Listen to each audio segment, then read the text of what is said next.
for every 2 containers, because they basically what they did is they made them out of Connex containers. When they were shipping everything over to Kuwait to go into Iraq, they had so many empty Connex containers, and they made into little housing buildings for permanent party at Camp Doha.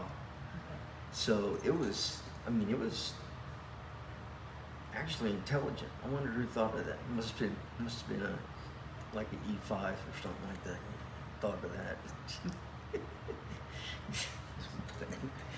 Yeah. So I got everyone in AC. I got the master sergeant his own room, and the warrant officer his own room, since they were high ranking. And then it was me, my friend Raz. We took a 2 bunk bed room, and I mean we had a blast.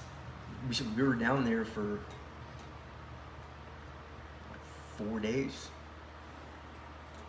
4 days we were down there, walking around in civilian clothes, just like we're at war, I guess. I don't know. Camp Doha is a completely different thing than being in Iraq. It's a completely different thing. But so we get ready to leave, and I'm going down the line of our vehicles. We have some Hemet wreckers. Got some guys driving that in case a vehicle breaks down or something like that. We have, I think we had like 3 Humvees for security, with 50 cals or Mark 19s on the back of it. Mark 19s shoot like little grenade type, like projectiles out, and when it hits, it explodes like a grenade.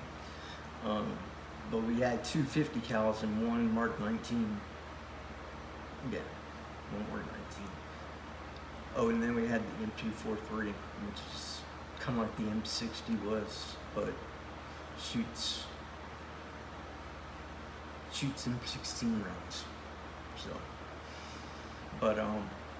So I'm getting everybody's comms online. I'm going down the line so we can get everybody on the right frequency, so that while we're spread out over, because we have 18 trucks that we're escorting north.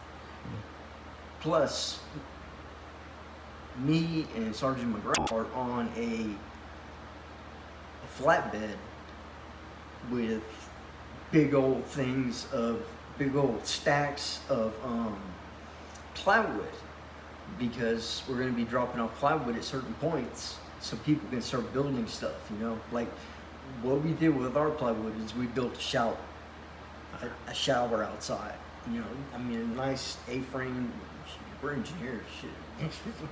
We built a night shower, had a hot water heater, and yeah, it was bad.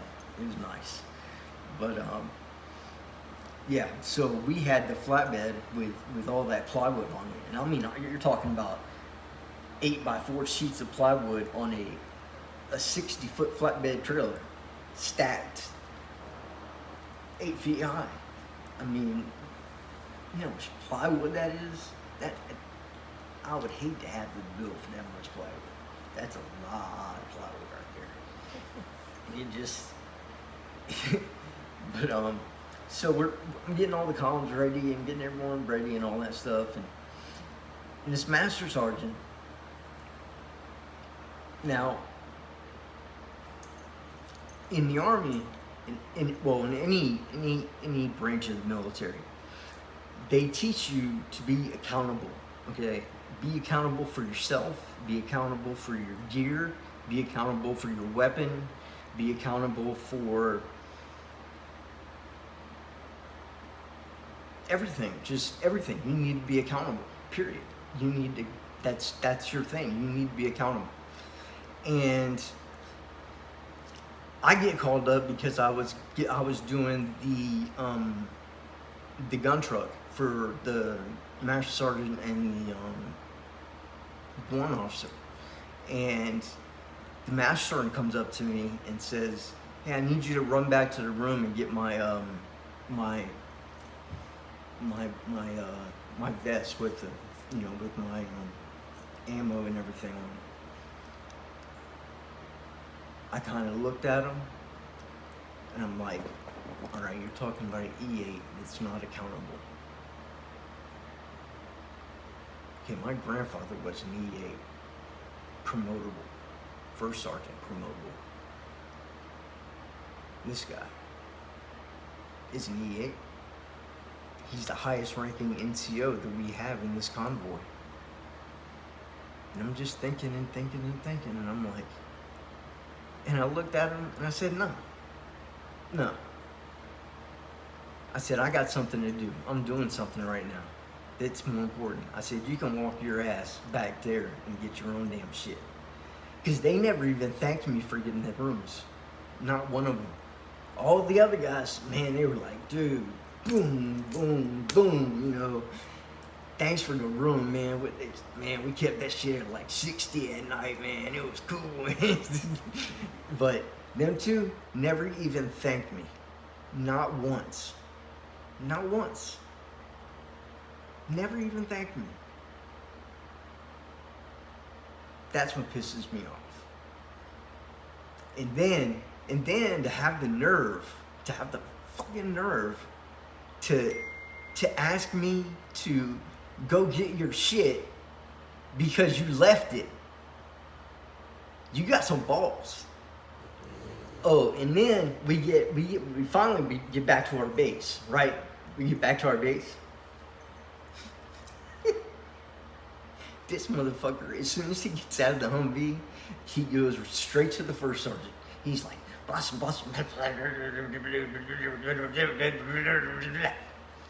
So I'm back at the tent. I got all my shit. I'm digging it out, and what do I need to clean up? What I don't need to clean up? That kind of thing. Everything that I took with me, I sent home. So I got a lot less stuff than I carried with me. So because I used to use like the disposable cameras, and once they were full, I would, after about the third or fourth one, I would send it home, and Dawn would be able to see pictures. But I would never take pictures of anything crazy. It was always us goofing around or doing something stupid, so she would always see that, just try and keep it. We all did the same thing to our wives and our fiancés and girlfriends and stuff, just to try to keep them down, because they all watch CNN all day long and shit, and it's like, God, man. Once you talk to them, it was like, I think I didn't talk to Dawn when we went in the invasion. I didn't talk to Dawn for probably,